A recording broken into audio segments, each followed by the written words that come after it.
Hello friends, GK गुरुजी अड्डा के YouTube platform पे मैं शैलेश आप सभी का हार्दिक स्वागत करता हूं। प्यारे साथियों, जैसे कि आप सभी को पता होगा, सीटेट का एग्ज़ाम आप सभी का 15 दिसंबर 2024 को होगा। उसी को ध्यान में रखते हुए लगातार आपकी सीटेट की क्लासेस चलाई जा रही हैं। प्यारे साथियों, आज हम लोग जिस टॉपिक का अध्ययन करने वाले हैं वो है चाइल्ड डेवलपमेंट एंड पेडागॉजी, बाल विकास एवं शिक्षा शास्त्र। और देखते हैं कि बाल विकास और शिक्षा शास्त्र से किस प्रकार के प्रश्न आपके एग्जाम में पूछे जाते हैं। पहला क्वेश्चन कह रहा है कि वाइगोत्स्की के अनुसार संज्ञानात्मक विकास को सुगम बनाने में शिक्षक की क्या भूमिका होती है। छात्र को जानकारी और ज्ञान प्रदान करना नहीं, आलंबन के माध्यम से छात्र के सीखने का मार्गदर्शन और समर्थन करना। बिल्कुल सही है, आपका दूसरा राइट जवाब हो जाएगा। क्वेश्चन नंबर 2 पर चलते हैं। किशोरा अवस्था के बारे में निम्नलिखित में से कौन सा कथन सही नहीं है। किशोरा अवस्था एक सामाजिक रचना है, ये सही है तो गलत हो जाएगा। किशोरा अवस्था को आमतौर पर यौवन को शुरू करने के लिए माना जाता है। यह एक ऐसी प्रक्रिया है जो यौन परिपक्वता और पुनरुत्पादन की क्षमता की ओर ले जाती है, सही है तो गलत हो जाएगा। किशोरा अवस्था बचपन और वयस्कता के बीच विकासात्मक संक्रमण है जिसमें शारीरिक, संज्ञानात्मक और मनोसामाजिक परिवर्तन होते हैं, सही है तो गलत हो जाएगा। विभिन्न संस्कृतियों के बच्चे एक समान तरीके से किशोरा अवस्था में प्रवेश करते हैं और इसे अनुभव करते हैं, गलत है। जरूरी नहीं है कि विभिन्न संस्कृतियों के बच्चे एक ही बार मतलब एक ही समय में किशोरा अवस्था में प्रवेश करते हैं और एक समान अनुभव करें, ऐसा जरूरी नहीं है। भाई, एक करोड़पति का बच्चा किशोरा अवस्था और एक गरीब घर के बच्चे का किशोरा अवस्था, दोनों में बहुत अंतर होगा। सुजाता नृत्य प्रतियोगिता में केवल इसलिए उत्सुकता से भाग लेती है क्योंकि वह नगद का प्रथम पुरस्कार जीतने में रुचि रखती है। सुजाता, अब आपको तीसरे का राइट जवाब देना है। ये बाहरी रूप से प्रेरित है, बाहरी रूप से है नगद का प्रथम पुरस्कार, ये बाहरी रूप से उसको प्रेरणा दे रहा है, आंतरिक रूप से नहीं प्रेरित है। शिक्षार्थियों के बीच व्यक्तिगत विभिन्नताओं को संबोधित करने के लिए एक शिक्षक को क्या करना चाहिए। चौथे का राइट जवाब दीजिए। मतभेदों को असामान्य और एक प्रकार की कमी के रूप में स्वीकार करना चाहिए, गलत है। व्यक्तिगत विभिन्नताओं को नज़रअंदाज करना चाहिए, गलत है। विभिन्नताओं को मानव विविधता की प्रत्यक्ष विशेषता के रूप में मानना चाहिए, तो बिल्कुल सही हो जाएगा, याद रखिएगा।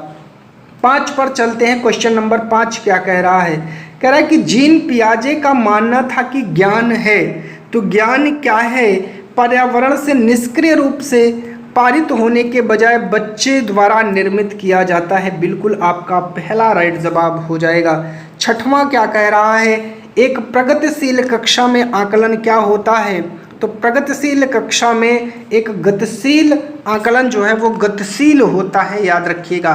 चलते हैं क्वेश्चन नंबर 7 पर और 7 का राइट जवाब देखते हैं क्या होगा। निम्नलिखित में से कौन सी प्रक्रिया वातावरण से प्राप्त जानकारी के अर्थ निर्माण और इसे स्मृति में आगे संग्रहित करने के लिए आवश्यक है, तो 7वें का राइट जवाब हो जाएगा ध्यान देना। क्वेश्चन नंबर 8 पर चलते हैं। करा निम्नलिखित में से कौन सा एक ऐसे प्रश्न का उदाहरण है जिसमें छात्रों को जानकारी का विश्लेषण करने की आवश्यकता होती है, तो 8वें का राइट जवाब क्या होगा आपको बताना है। टू किल ए मॉकिंग बर्ड उपन्यास का कथानक क्या है, नहीं। टू किल ए मॉकिंग बर्ड उपन्यास का विषय क्या है, नहीं। तो क्या होगा, टू किल ए मॉकिंग बर्ड में लेखक प्रतीकवाद का उपयोग कैसे करते हैं, तीसरा राइट जवाब हो जाएगा। 9वें पर चलते हैं और 9वें का सही जवाब देखते हैं क्या होगा। 9वां क्या कह रहा है। कह रहा है कि शिक्षकों को निरंतर अपने स्वयं के रूढ़वादिता और पूर्वाग्रहों पर चिंतन करना चाहिए, ठीक है।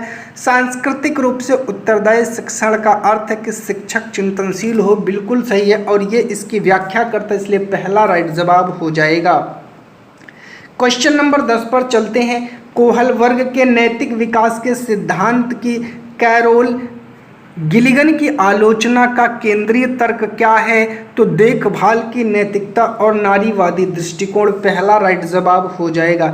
11 क्या कह रहा है, आइए देखते हैं और 11 का राइट जवाब देखते हैं क्या होगा। कह रहा है कि वास्तविक जीवन की समस्याओं और मूर्त अनुभवों से सीखने से बच्चों को अधिगम और जानकारी प्राप्त करने के लिए कई रास्ते मिलते हैं। ठीक है, विकास अपेक्षाकृत व्यवस्थित और अनुक्रमिक होता है, बिल्कुल सही है, लेकिन ये इसकी व्याख्या नहीं करता, इसलिए कथन तो दोनों सही है लेकिन ए आर की सही व्याख्या नहीं करता है। क्वेश्चन नंबर 12 कह रहा है अपठन वैकल्य डिस्लेक्सिया एक स्थिति है जो शिक्षार्थी की क्षमता को प्रभावित करती है। तो ये एक तंत्रिकी या न्यूरोलॉजिकल है, ध्वनियों को प्रतीकों चिन्हों के साथ जोड़ने की क्षमता को प्रभावित करती है। 13 कह रहा है कि एक माध्यमिक स्कूल शिक्षक छात्रों को संकल्पनाओं और वास्तविक दुनिया के अनुप्रयोगों के बीच संबंध बनाने में मदद करके सार्थक सीखने को सक्षम बनाना चाहता है। निम्नलिखित में से कौन सी गतिविधि एक उपयुक्त शैक्षणिक रणनीति होगी? 13 का राइट जवाब देना है छात्रों को नियम और परिभाषाएं याद करने दें, नहीं। विद्यार्थियों को बहुविकल्पित प्रश्नों वाली एक कार्य पत्रक पूरी करने को कहें, नहीं। विद्यार्थियों को उद्दीपक प्रतिक्रिया का अनुबंधन की विधि द्वारा सीखने को कहें, नहीं। तो चौथा ऑटोमेटिक राइट हो जाएगा। छात्रों को छोटे छोटे समूहों में वर्तमान मुद्दे पर शोध करने दें और अपने निष्कर्ष कक्षा में प्रस्तुत करने दें। 14 कह रहा है कोहल वर्ग के नैतिक विकास की किस अवस्था में बच्चों को तर्क कानून की नैतिकता के इर्द गिर्द घूमता है? तो इसका राइट जवाब हो जाएगा पारंपरिक नैतिकता। क्वेश्चन नंबर 15 कह रहा है कि निम्नलिखित में से कौन सा एक समावेशी कक्षा का उदाहरण नहीं है? तो प्रतिस्पर्धी लोकाचार को प्रोत्साहित करना यह समावेशी कक्षा का उदाहरण नहीं होता है। क्वेश्चन नंबर 16 क्या कह रहा है रचनात्मक मूल्यांकन के लिए कार्य की प्रगति को दर्शाते पोर्टफोलियो का एक प्रभावी प्रणाली है, क्योंकि तो बताइए 16 का राइट जवाब क्या हो जाएगा? वे मूल्यांकन की प्रक्रिया में छात्रों को शामिल करते हैं, बिल्कुल ठीक है। वे व्यक्तिगत छात्रों को प्रगति के बारे में अंतर्दृष्टि प्रदान करते हैं, बिल्कुल सही है। वे मुख्य रूप से अंतिम उत्पाद की प्रस्तुति पर ध्यान केंद्रित करते हैं, गलत है। वे छात्र अधिगम के ठोस सबूत पेश करते हैं, ठीक है। तो आपका चौथा राइट जवाब हो जाएगा। क्वेश्चन नंबर 17 पर चलते हैं। निम्न में से कौन सा एक महारत लक्ष्य अभिविन्यास का वर्णन करता है? 17 का राइट जवाब आप सभी को देना है। दूसरों के साथ प्रतिस्पर्धा करने के लिए एक निश्चित स्तर के प्रदर्शन को प्राप्त करने पर ध्यान देना चाहिए, गलत है। किसी कार्य के लिए अपनी कौशल और समझ को सुधारने पर ध्यान देना चाहिए, दूसरा राइट जवाब हो जाएगा। 18 क्या कह रहा, आइए देखते। निम्नलिखित में से कौन प्रगतिशील शिक्षा में शिक्षक की भूमिका का सबसे अच्छा वर्णन करता है? 18 का राइट जवाब हो जाएगा शिक्षक कक्षा में ज्ञान और प्राधिकार का प्राथमिक स्रोत है, गलत है। शिक्षक बच्चों को प्रयोग करने के लिए विविध सामग्री प्रदान करता है, बिल्कुल सही है। आवश्यकता पड़ने पर अवलंबन प्रदान भी करता है, दूसरा राइट जवाब हो जाएगा। 19 कह रहा है पाठ्य पुस्तक और मीडिया में विभिन्न जेंडर का प्रतिनिधित्व कितना और किस तरीके से किया जाता है? जैसे महत्वपूर्ण प्रश्न पूछने से किसको प्रोत्साहन मिलेगा? तो 19 का राइट जवाब हो जाएगा जेंडर रूढ़ियों पर सवाल उठाना। 29 कह रहा है जीन पियाजे के अनुसार चिन्हों के लिए चिन्हों का प्रयोग करने की क्षमता, जैसे अक्षर x को अज्ञात अंक के लिए मानने की क्षमता के दौरान विकसित होती है और विद्यार्थियों को सीखने में सक्षम बनाती है। तो इसका राइट जवाब हो जाएगा पहला तो औपचारिक संक्रियात्मक अवस्था और बीजगणितीय गणना, तीसरा आपका राइट जवाब हो जाएगा। 21 कह रहा है कि आलोक निम्नलिखित व्यवहार दिखाता है। पढ़ते समय सिर को अजीब स्थिति में पकड़ना, आँखों को बार बार मूंदना और रगड़ना, आँखों की लाली या सूजन, अक्षर पहचानने में भ्रमित होना किसके संभावित लक्षण हैं? तो ये आपका दृष्टि संबंधी समस्या के लक्षण होते हैं। 22 कह रहा है अभिकथन और कारण दिया है और इसका राइट जवाब देना है। कह रहा है कि एक समावेशी कक्षा में सीखने के लक्ष्यों, शैक्षणिक रणनीतियों के साथ साथ आकलन में अनुकूलन किया जाना चाहिए, ठीक है। समावेशन का दर्शन शैक्षणिक दृष्टिकोण और मूल्यांकन के माध्यम से सभी व्यक्तिगत मतभेदों को समाप्त करने की वकालत करता है, तो गलत है। ए सही और आर आपका गलत हो जाएगा। क्वेश्चन नंबर 23 पर चलते हैं। लेव वाइगोत्स्की के अनुसार बच्चे के साथ अंतःक्रिया के अनुभव से लाभान्वित होते हैं और उन कार्यों को कर पाते हैं जो समीप दूरा विमुख विकास के क्षेत्र के हैं। अब आपको बताना है क्या भरा जाएगा। तो अधिक जानकार, अन्य और अंदर। आपका 23 का पहला राइट जवाब हो जाएगा। 24 कह रहा है कि एक शिक्षिका ने नोटिस किया कि उसका एक छात्र अत्यधिक विचलित है, उसे कक्षा के दौरान ध्यान देने में परेशानी होती है। निम्नलिखित में से कौन सी रणनीति छात्र को केंद्रित रहने में मदद करने के लिए एक प्रभावी रणनीति होगी? तो 24 का राइट जवाब क्या हो जाएगा? स्वनियम जहां है वही सही होगा। स्वनियम और समय प्रबंधन के लिए छात्रों को टाइमर देना, याद रखिएगा, ठीक है। चलिए 25 का राइट जवाब देखते हैं क्या होगा, आपको बताना है। तो 25 का राइट जवाब क्या होगा? कह रहा है कि छात्रों के अच्छा प्रदर्शन करने और स्कूल में बने रहने की अधिक संभावना है यदि उनको अपने स्कूल में भावात्मक लगाव है और वो मानते हैं कि उनका होना मायने रखता है। तो ए सही है। भावनाएं सीखने में महत्वपूर्ण भूमिका होती है, आर सही है, और ये इसकी व्याख्या भी करता है, इसलिए पहला राइट जवाब हो जाएगा। क्वेश्चन नंबर 26 पर चलते हैं और देखते हैं 26 का राइट जवाब क्या होगा।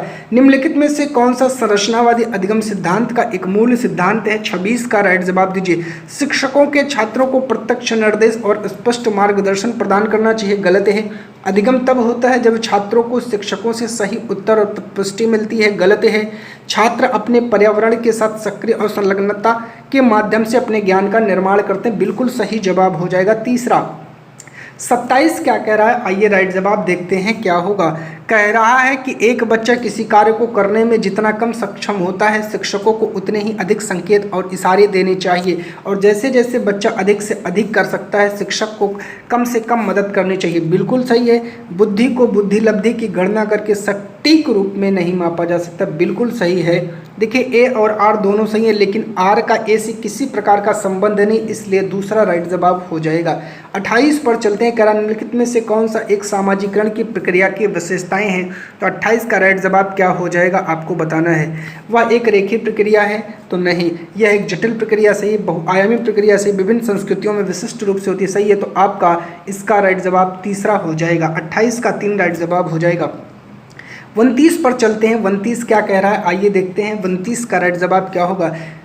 कह रहा है कि वह कोई उद्देश्यात्मक निश्चित क्षण नहीं होता जब कोई बच्चा मध्य बाल्यावस्था किशोरावस्था में प्रवेश करता है, सही है। विकास प्रकृति में निरंतर होता है, सही, ये इसकी व्याख्या करता है, इसलिए पहला आपका राइट जवाब हो जाएगा। चलते हैं क्वेश्चन नंबर 30 पर। यह लास्ट क्वेश्चन है। एक प्रारंभिक विद्यालय का शिक्षक छात्र के शैक्षणिक आत्मसंप्रत्यय के विकास को दृढ़ता से प्रभावित करता है। तो 30 का राइट जवाब क्या हो जाएगा, आप सभी को बताना है। छात्रों में स्वायत्तता और पहल को पुरस्कृत करना, 30 का राइट जवाब हो जाएगा। तो प्यारे साथियों, हम लोगों ने सीडीपी के कुछ महत्वपूर्ण प्रश्नों को देखा है। आप लोगों को कैसा लगा, आप लोग जरूर कमेंट करके बताइएगा। चलिए आज के लिए बस इतना ही, बहुत बहुत धन्यवाद।